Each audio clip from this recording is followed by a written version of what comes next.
আসসালামু আলাইকুম ওরহমতুল্লাহ বারাকাতুহু। প্রিয় ভাই ও বোনেরা, আজকের এই আলোচনাটি হয়তো এমন একটি বিষয় নিয়ে যা অনেক মানুষের অন্তরের গভীরে লুকিয়ে আছে। এমন অনেক মানুষ আছেন যারা বাইরে থেকে স্বাভাবিক দেখালেও ভেতরে ভেতরে একটি যুদ্ধ লড়ছেন, একটি নীরব যুদ্ধ, একটি অদৃশ্য সংগ্রাম। যে সংগ্রামের কথা তারা কাউকে বলতে পারেন না। হয়তো আপনিও তাদের একজন, হয়তো আপনার মনেও কখনো এই কথাগুলো এসেছে। আমি নিয়মিত নামাজ পড়তে চাই, কিন্তু কেন যেন হয়ে ওঠে না। আমি আল্লাহ সন্তুষ্টির পথে চলতে চাই, কিন্তু বারবার পিছিয়ে পড়ি। আমি হারাম থেকে দূরে থাকতে চাই, কিন্তু আবারও সেই ভুলের কাছে ফিরে যাই। এই অনুভূতিগুলো যদি আপনার পরিচিত মনে হয়, তাহলে জেনে রাখুন আপনি একা নন। পৃথিবীর অসংখ্য মানুষ এই একই লড়াইয়ের মধ্য দিয়ে যাচ্ছে। অনেকেই নতুন জীবন শুরু করার সিদ্ধান্ত নেয়, অনেকেই চোখের পানি ফেলে তওবা করে, অনেকেই নিজের ভুলের জন্য অনুশোচনা করে, কিন্তু কিছুদিন পর আবার আগের জায়গায় ফিরে যায়। তারপর নিজের মনেই প্রশ্ন জাগে, সমস্যাটা কোথায়? আমি কি সত্যিই খুব খারাপ মানুষ? আল্লাহ কি আমার উপর অসন্তুষ্ট? আমার কি আর পরিবর্তন হওয়ার কোনো সুযোগ নেই? প্রিয় শ্রোতা, এই প্রশ্নগুলোর উত্তর খুঁজে পাওয়া খুব জরুরি। কারণ অনেক সময় আমরা নিজেদের সম্পর্কে এমন ধারণা তৈরি করি যা বাস্তবতার সাথে মেলে না। একটি বিষয় মনে রাখবেন, আপনি যদি এখনো ভালো হতে চান, তাহলে আপনার ভেতরে এখনো ঈমানের আলো জ্বলছে। যে হৃদয় সম্পূর্ণভাবে অন্ধকারে ডুবে যায়, সে আর আল্লাহর দিকে ফিরতে চায় না। সে নিজের ভুল নিয়ে কষ্ট পায় না, সে তওবার প্রয়োজন অনুভব করে না। কিন্তু আপনি যদি গুনাহ করার পর অনুতপ্ত হন, নামাজ ছুটে গেলে কষ্ট পান, হারামের দিকে ঝুঁকে পড়লে নিজের ভেতরে অপরাধ বোধ অনুভব করেন, তাহলে জেনে রাখুন আপনার হৃদয় এখনো জীবিত।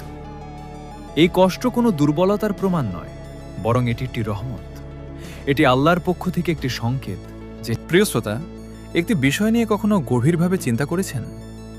কেন এমন হয় যে আমরা কোনো একটি গুনাহ ছেড়ে দেওয়ার দৃঢ় সংকল্প করি, কিন্তু কিছুদিন পর আবার সেই একই জায়গায় ফিরে যাই? কেন আমরা নামাজ শুরু করি, তারপর আবার অলস হয়ে পড়ি? কেন তওবার পরও পুরনো অভ্যাস আমাদের টেনে নিয়ে যায়? এর কারণ শুধু দুর্বল ঈমান নয়, এর পেছনে রয়েছে একটি সুপরিকল্পিত শত্রু। যে শত্রুকে আমরা দেখতে পাই না, কিন্তু সে প্রতিদিন আমাদের পর্যবেক্ষণ করে। সে হলো শয়তান। তবে একটি বিষয় মনে রাখুন, শয়তান খুব কম ক্ষেত্রেই মানুষকে সরাসরি বড় গুনাহে নিয়ে যায়। সে ধীরে ধীরে কাজ করে, এক ধাপ, তারপর আরেক ধাপ, তারপর আরও একটি ধাপ। ধরুন একজন মানুষ কখনো বড় গুনাহ করার কথা কল্পনাও করেনি। শয়তান তাকে প্রথম দিন বড় পাপের দিকে ডাকবে না। সে শুধু বলবে, এটা একবার দেখো, এটুকু করলে কিছু হবে না, আজ না হয় একটু ছাড় দিলেই হলো। মানুষ সেই ছোট ভুলটাকে গুরুত্ব দেয় না, কিন্তু সেই ছোটটো ভুলই একদিন বড় ভুলের দরজা খুলে দেয়।